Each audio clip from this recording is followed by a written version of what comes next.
They say childbirth is the pinnacle of love. For me, the first cries of my twins sounded the death knell for my marriage.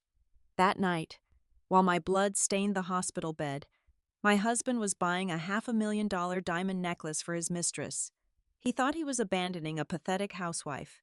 He had no idea the woman who just crawled back from death was about to burn his entire empire to the ground. Hello, dear listeners of Maya Revenge Stories. Thank you so much for your continuous support. Fortunately, YouTube has recently disabled our channel's monetization features, leaving us with zero budget to operate, which means we are forced to pause uploading new videos here in the near future and move our operations over to Patreon. If you find today's story captivating, please support us by joining the Maya Revenge Stories Patreon channel to hear even more exclusive, true stories that are significantly longer, featuring highly detailed situations we simply cannot make public on YouTube, all brought to life by multiple emotional voice actors. You can easily join us by scanning the QR code currently on your screen or by clicking the Patreon link located in the description or the pinned comment of this video. Now, let us begin today's journey, where you will step into the shoes of our protagonist, Danielle Schultz. I am 32 years old, but looking back, it feels as though I have lived two entirely separate lives. In my first life, I was a prodigy. I spent my 20s locked inside sterile research facilities, working tirelessly to develop green technology. I was the mastermind who authored the exact algorithms and registered the core patents that would ultimately dictate the massive growth and success of the energy conglomerate known as Ethereum Dynamics. The industry called me a visionary, someone destined to leave a massive footprint on the world. Then, Julian Sterling walked into my life. Julian did not come from money. He had a remarkably ordinary background, but what he lacked in generational wealth, he more than compensated for with a terrifyingly fierce ambition and a silver tongue that could charm anyone in the room. I fell for him, completely and utterly. At the time, I harbored a deep, exhausting hatred for the media, the constant flashing cameras, the endless interviews, and the suffocating public scrutiny that came with being a female tech leader drained my soul. Julian, however, was like a moth drawn to the spotlight. He fed on the attention. Because I loved him with a blinding, self-sacrificing devotion, I made a choice. I deliberately stepped back into the shadows. I traded my tailored suits for aprons, silently pulling the strings from behind closed doors. I leveraged my family's hidden influence and my own undeniable intellectual property to forcefully elevate Julian, pushing him all the way up into the CEO chair. For 4 long years, I played the role of a simple, unassuming housewife to absolute perfection. I bought my clothes from local department stores, completely avoiding luxury brands. I declined invitations to lavish corporate galas and extravagant high society parties, preferring to stay home, bake, and tend to our quiet suburban garden. My entire universe shrank to the size of our living room. I played the part so well that Julian actually bought the illusion.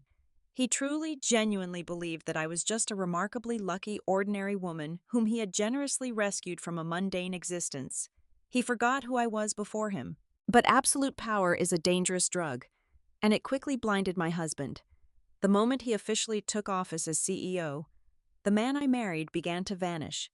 The candlelit, romantic Friday night dinners we used to share became incredibly scarce, eventually stopping altogether.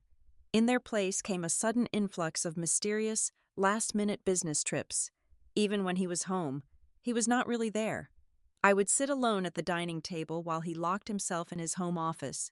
When I would gently knock and ask him to rest, he would wave me away, saying, "I have board meetings that will last until 3 in the morning. Do not wait up for me." The empty space in our marriage was soon filled by the arrival of Savannah Vance. She was the newly appointed Director of Communications, a position Julian had personally created and hired her for. Savannah was exactly the kind of woman I was pretending not to be. She was youthful, razor-sharp, and fiercely ambitious. Before long, she became a permanent fixture by his side. Every time I turned on the television or opened a financial magazine, there she was, standing shoulder to shoulder with my husband. The press adored them. They wrote articles praising them as the ultimate corporate duo. Julian smiled brighter in those glossy magazine photos with her than he had smiled at me in years. It was during this suffocating period of emotional isolation that I discovered I was pregnant with twins. For most women, finding out they are carrying two babies is a moment of profound, overwhelming happiness. But as I sat on the cold tiles of my bathroom floor, staring at the positive results, I did not feel a rush of joy. Instead, a heavy, dark cloud settled over my chest. I placed my trembling hands over my stomach, tears streaming down my face, feeling nothing but a desperate, fragile hope. I prayed, foolishly, that these two innocent lives growing inside me might be the shock needed to pull my increasingly distant husband back from the edge, back to our reality, and back to me. My hope was a fragile thing, and my body paid a devastating price for carrying it. The pregnancy brought severe complications almost immediately. I suffered from debilitating hyperemesis, unable to keep even a glass of water down for days on end, while my blood pressure spiked to incredibly dangerous levels.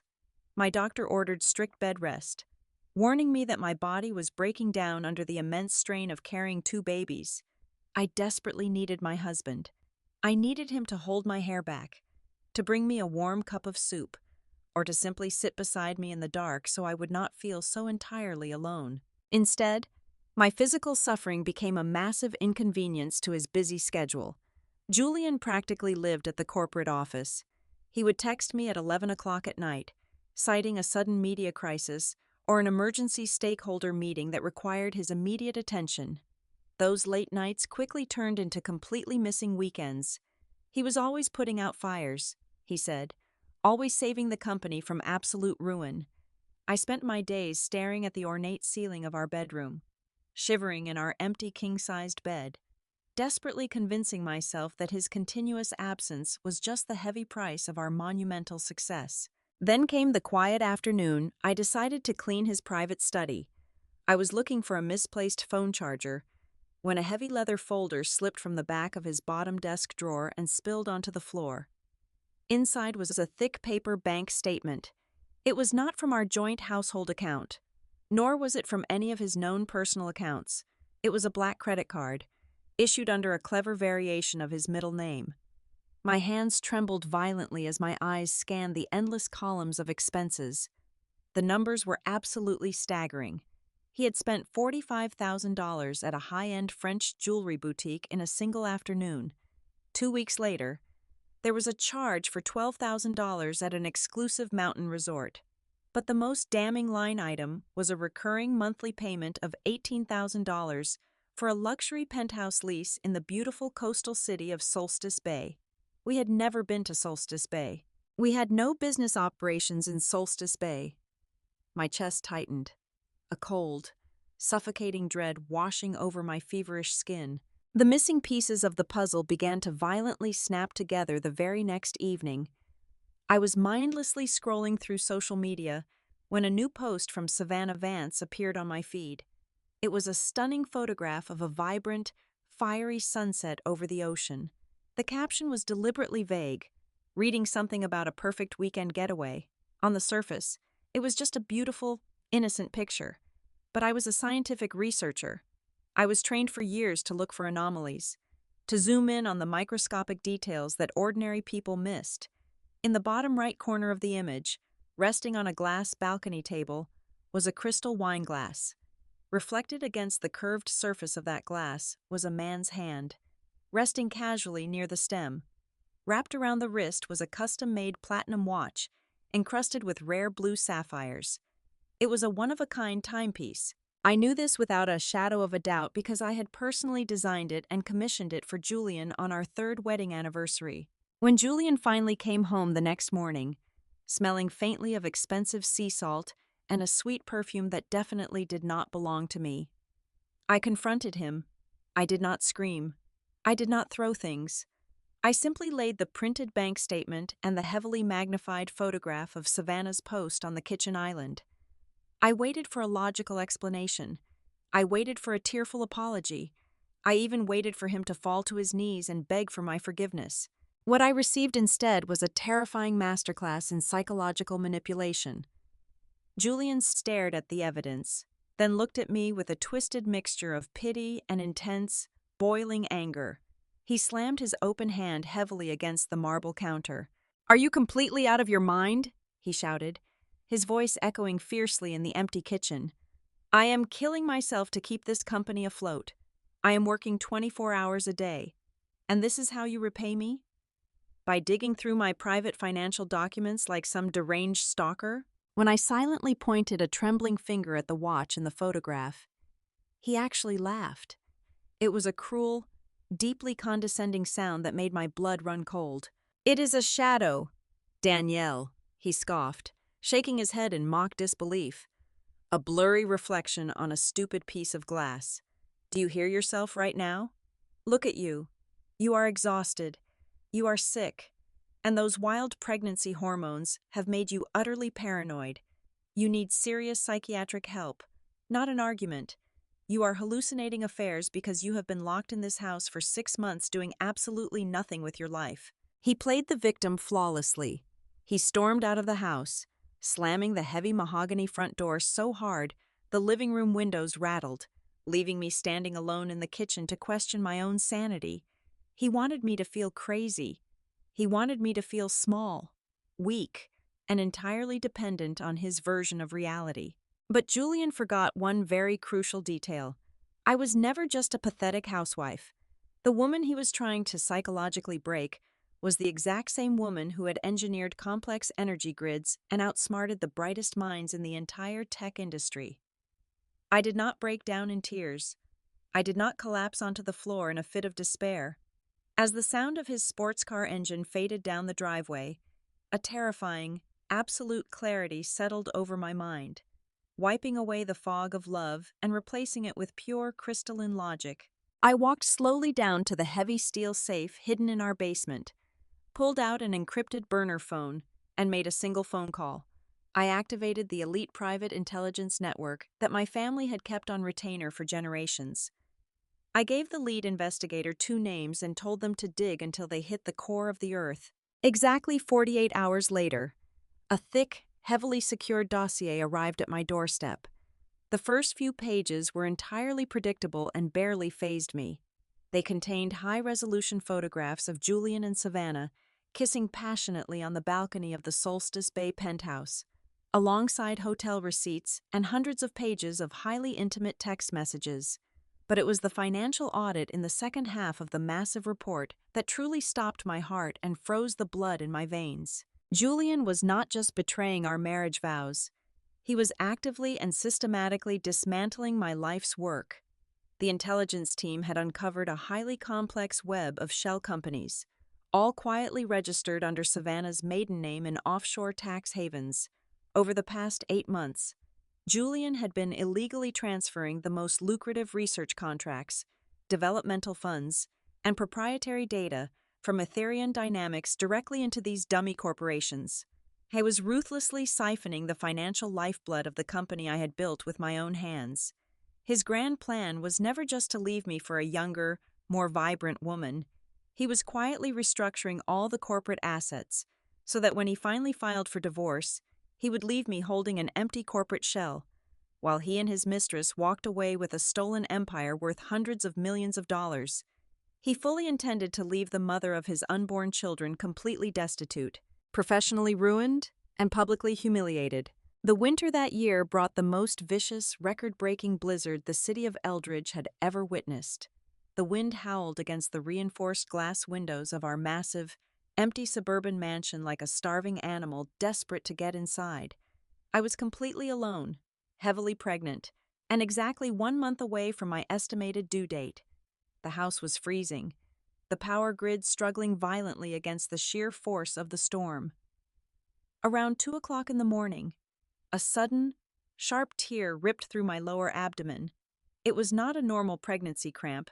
It was a violent, blinding agony that dropped me directly to my knees on the cold hardwood floor.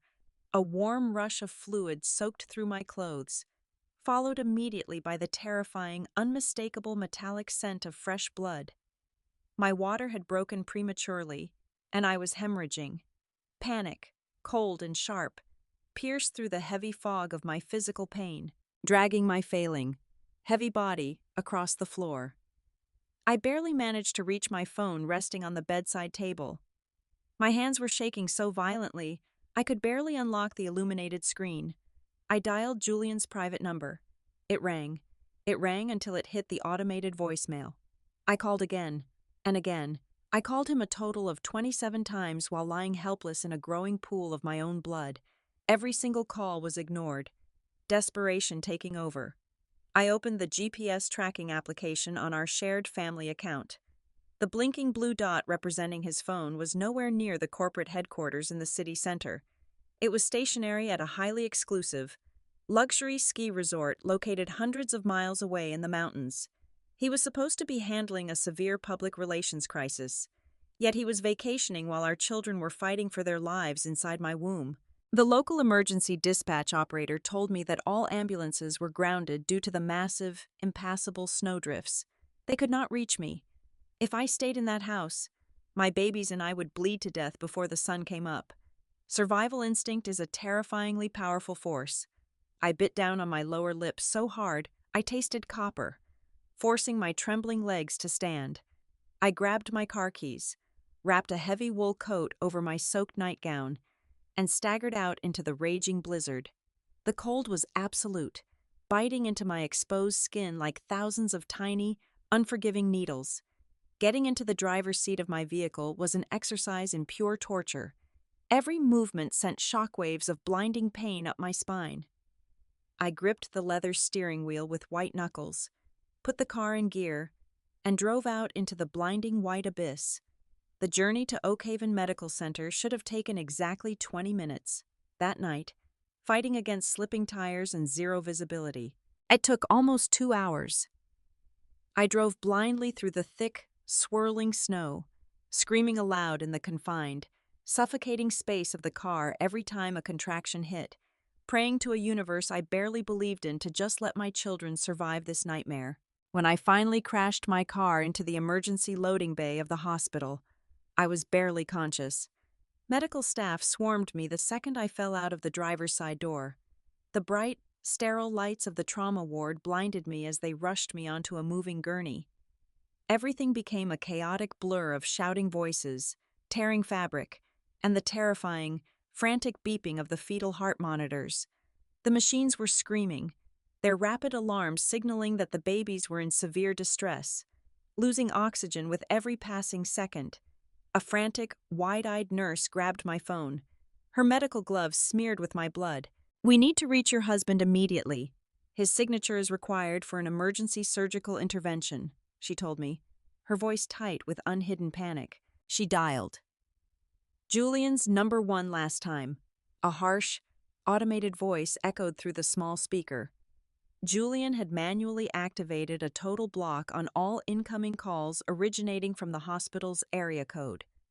He had completely shut the world out, so his romantic evening would not be disturbed. While I lay there, hovering on the fragile razor's edge between life and death, my body torn apart by the violent throes of complicated labor, Julian was in a completely different universe, inside the sprawling presidential suite of the snow-capped mountain resort.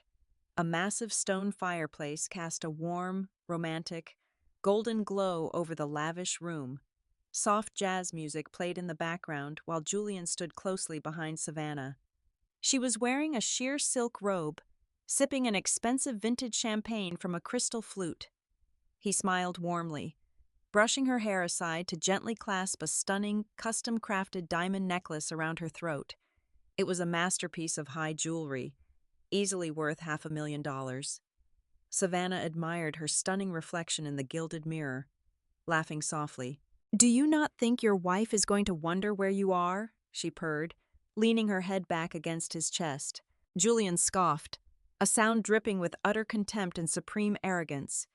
"Danielle is a hysterical, paranoid nuisance. She is probably sitting at home right now, crying over some imaginary problem and trying to ruin my night with her endless, pathetic complaints. Let her wait. Tonight is only about us." He dismissed my existence, our marriage vows, and the lives of our unborn children as a mere annoyance, all while my blood pressure plummeted and the surgical team fought desperately to stop my internal hemorrhaging. The labor lasted for 6 agonizing hours. 6 hours of excruciating, mind-shattering pain. 6 hours of staring at the cold, clinical ceiling, realizing with absolute terrifying clarity that the man I had sacrificed my entire youth to elevate was perfectly content to let me die alone in the cold. Finally, just as the morning sun broke through the heavy remnants of the blizzard, the sound of tiny, fragile cries filled the operating room. I had successfully given birth to my twins. They were small, but they were fierce fighters, breathing on their own, despite the horrific trauma of their arrival. The nurses quickly cleaned them and gently placed both of those tiny, warm bodies against my exhausted chest. The room was freezing, the sterile metal of the hospital bed biting into my spine. But as I wrapped my arms around my children, a profound, irreversible shift occurred inside my soul. Looking down at their innocent faces, every single lingering ounce of love, devotion, and pathetic pity I had ever harbored for Julian Sterling was violently and permanently strangled.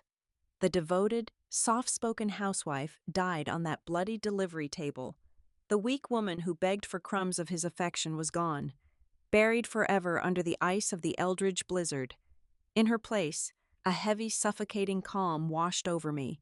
It was the absolute, icy composure of a woman who had nothing left to lose and an entire world to destroy.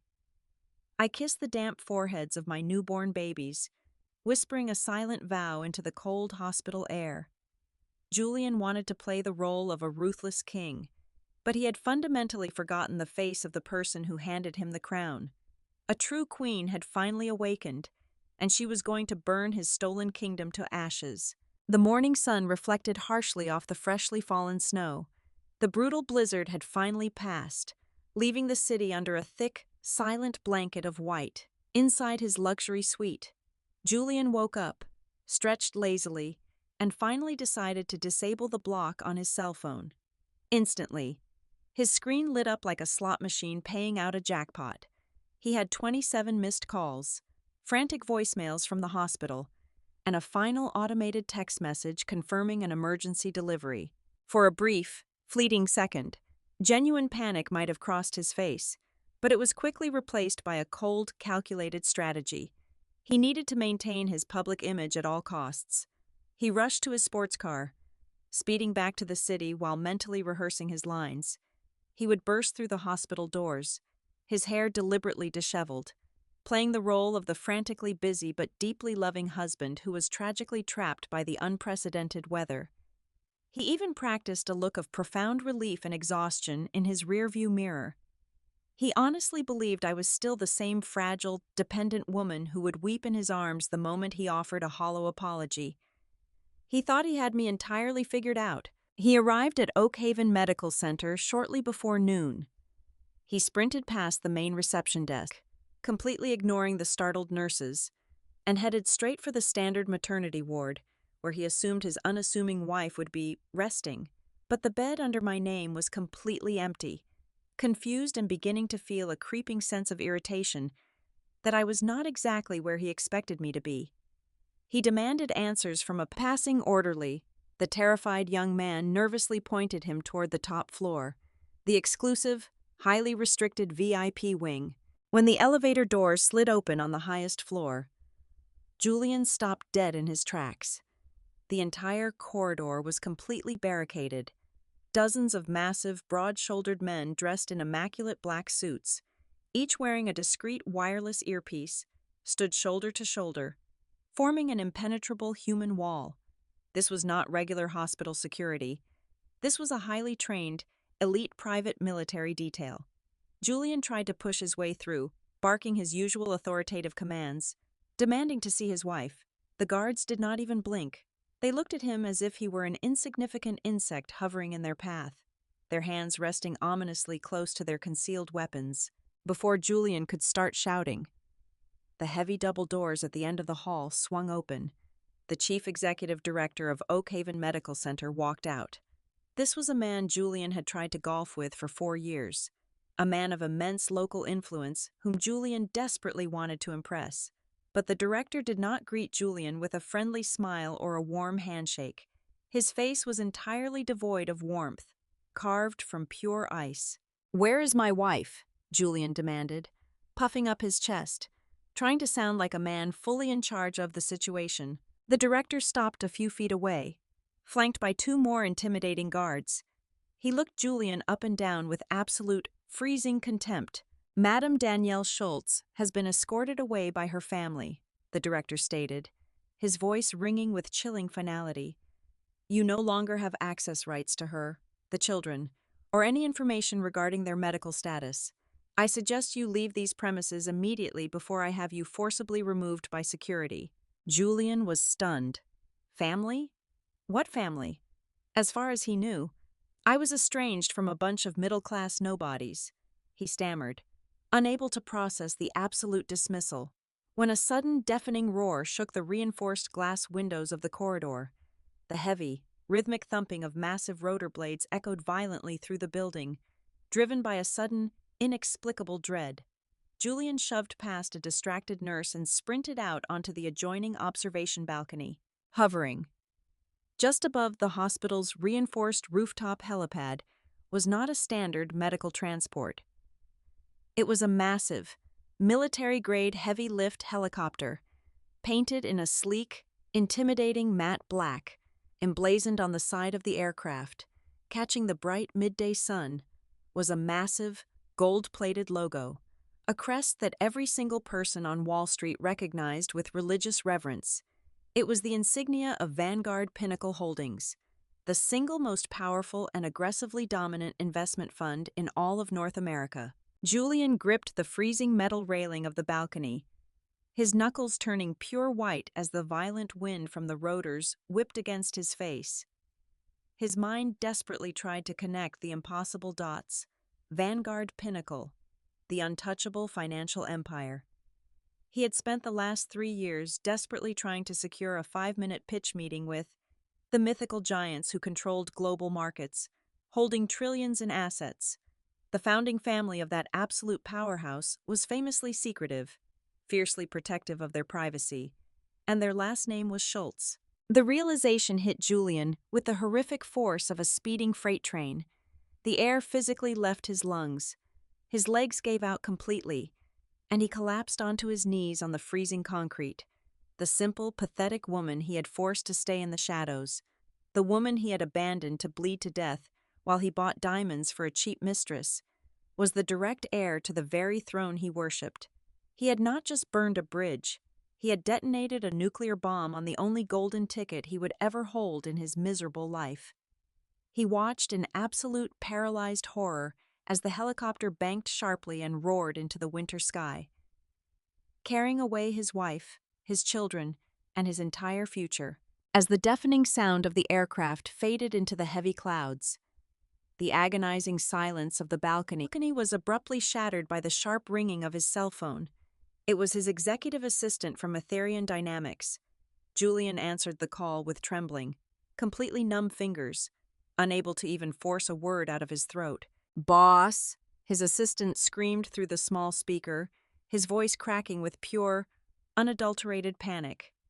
"Boss, you need to get to a computer right now. I do not know what is happening, but your senior executive access code at the corporation has just been completely disabled. You are locked out of the mainframe, the financial servers, absolutely everything. The board of directors is changing the locks on your office doors as we speak." Safe within the impenetrable, fortified walls of the Schultz family estate, surrounded by hundreds of acres of private winter forest and a small army of elite security personnel, I sat in a plush velvet armchair, looking out over a frozen, silent lake. The brutal storm had passed, both outside my window and deep within my chest. My newborn babies were sleeping soundly in a warm, heated bassinet right beside me, their soft, rhythmic breathing the absolute only sound in the massive, mahogany-lined library. I did not shed a single tear. I did not scream, curse his name, or throw porcelain vases against the wall in a fit of hysterical grief. Anger is a loud, messy emotion strictly reserved for those who feel helpless and out of control. I had never been more powerful, and power is terrifyingly quiet.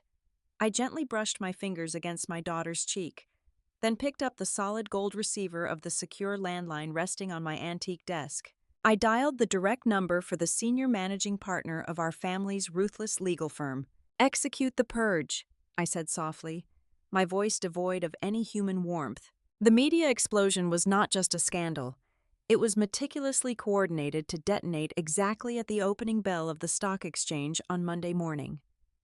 I did not just leak a few whispered rumors to the local tabloids. I unleashed a tactical nuclear strike on the global financial world.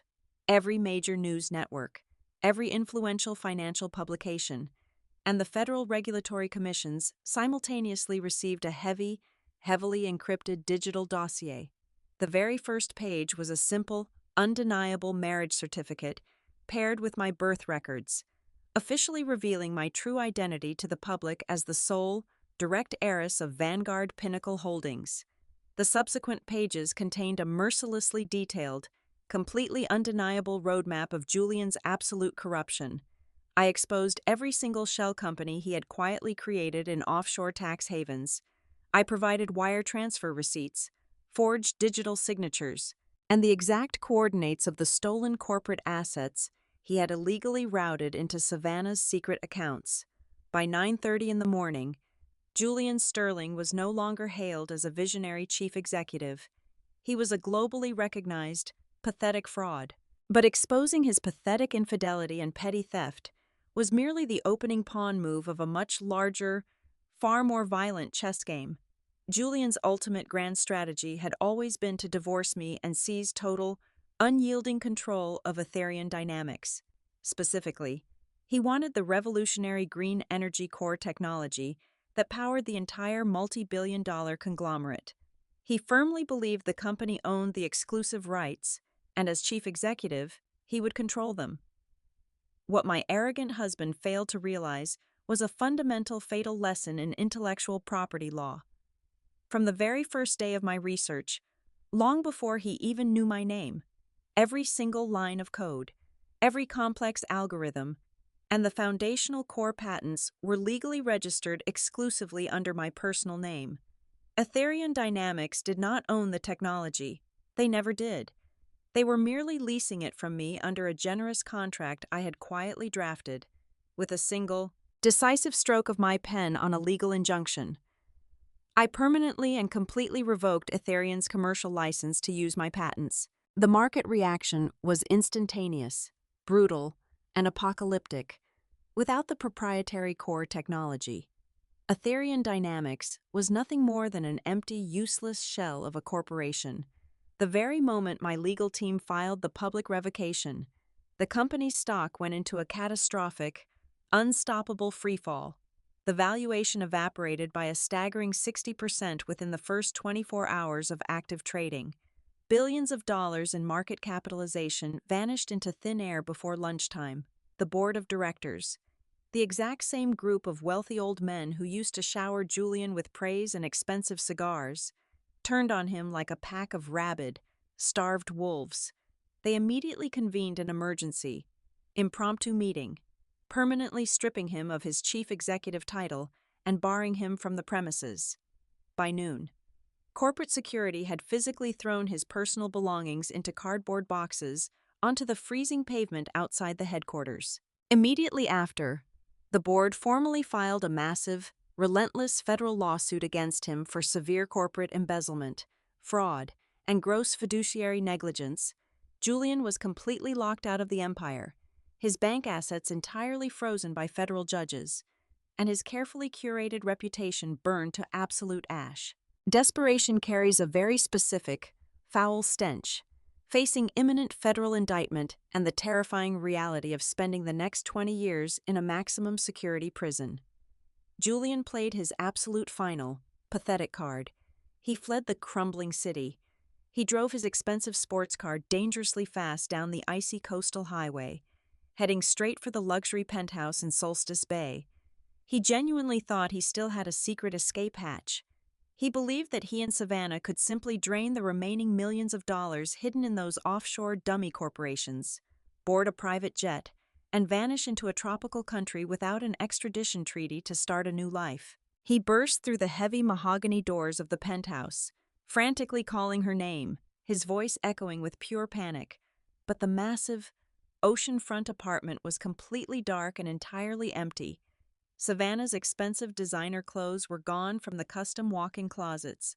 Her velvet jewelry boxes were wiped perfectly clean.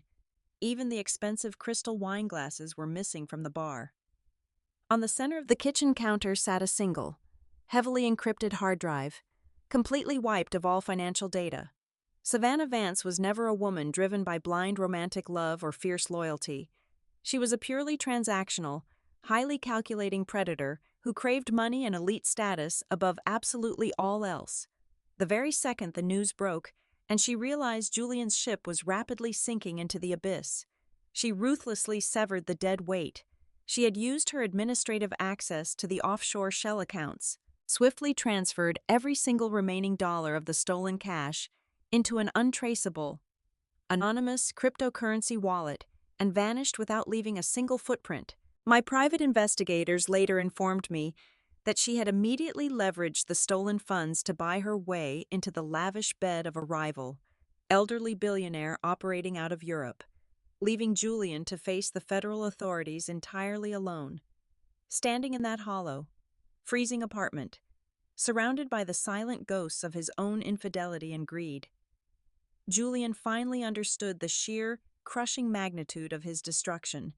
He had absolutely no money, no powerful position, no allies, and no family. He was officially stripped down to nothing, a ruined, utterly disgraced man waiting in the dark for the police sirens to close in. 6 months dragged by. Half a year of grueling legal proceedings had completely hollowed out the man who once thought he owned the world. Julian had managed to secure a temporary release on bail while awaiting his federal criminal trial. But freedom had not been kind to him.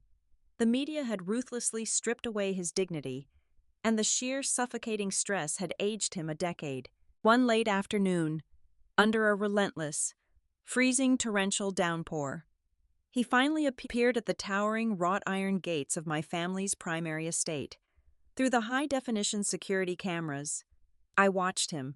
He was completely soaked, his cheap, ill-fitting coat plastered to his gaunt frame. He was no longer the arrogant, untouchable chief executive officer. He looked like a cornered, starving stray dog. He fell heavily onto his knees right there in the mud, clutching the iron bars, openly weeping and begging the intercom for just one single chance to see his children. I did not send the security guards to forcefully remove him. Instead, I picked up a black leather folder from my desk and walked out into the storm. The heavy gates slowly swung open with a low mechanical hum. I stepped out. Sheltered by a massive black umbrella held by my lead security detail, I was wearing a tailored, heavy cashmere trench coat, my posture perfectly straight, my face radiant and entirely serene. When Julian looked up at me, his hollow eyes searching frantically for a familiar trace of the desperate, loving housewife he had abandoned, he found absolutely nothing. There was no lingering hatred in my gaze, nor was there any simmering anger.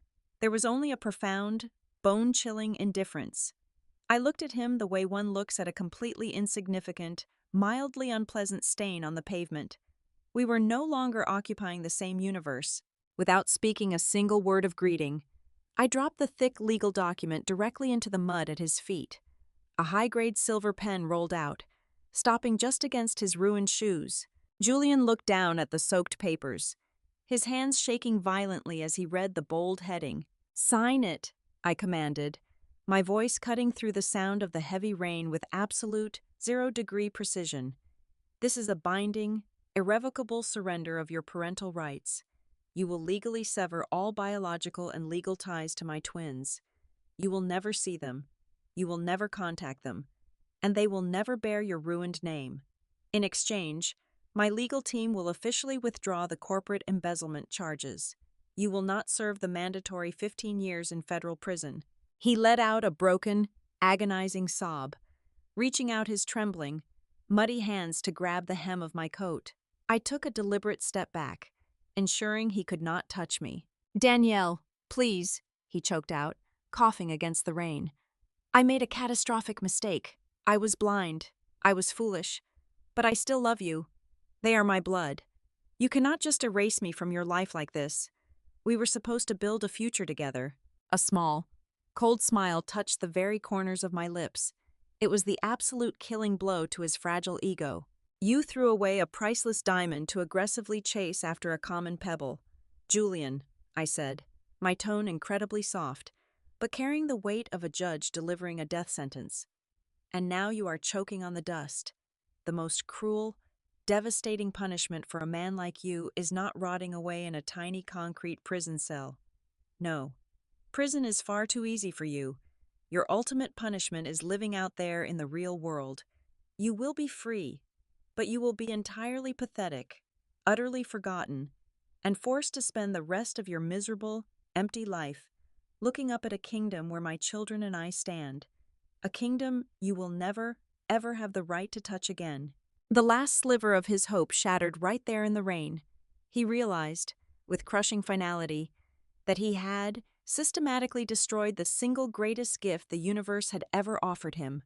Trembling violently, completely broken and sobbing uncontrollably, Julian picked up the silver pen. With a slow, agonizing movement, he signed his name on the dotted line, officially erasing his existence from our future. I gestured for my security detail to retrieve the document. I did not look back at him even once as he slowly dragged his feet away, a hollow phantom disappearing into the gray, relentless storm. I turned my back to the cold and walked gracefully up the grand marble steps of the estate. The heavy front doors opened, revealing a brightly lit, beautifully warm foyer where my two beautiful babies were resting safely by a crackling fireplace, their soft, innocent laughter filling the air. As I took off my coat and stepped into the warmth of my true life, I realized one undeniable truth. The absolute perfect revenge for a woman is never wasting your precious energy trying to ruthlessly chop up a traitor. The ultimate revenge is letting him live, forcing him to keep breathing so he can helplessly witness you become the supreme queen of a magnificent empire. He has been permanently stripped of the right to enter. Thank you so very much, dear listeners, for tuning in to the very end of my journey. Before you go, I would love to know, where in the world are you listening from today?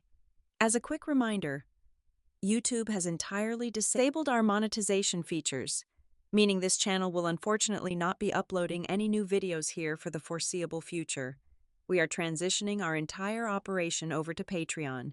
If you found today's story empowering and captivating, please help us keep bringing you content by joining the Maya Revenge Stories Patreon channel.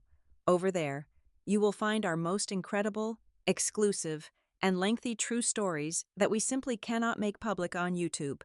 You can join us right now by scanning the QR code currently displayed on your screen, or simply click the Patreon link provided in the video description and pinned comment below. Thank you once again, and remember, always know your true worth.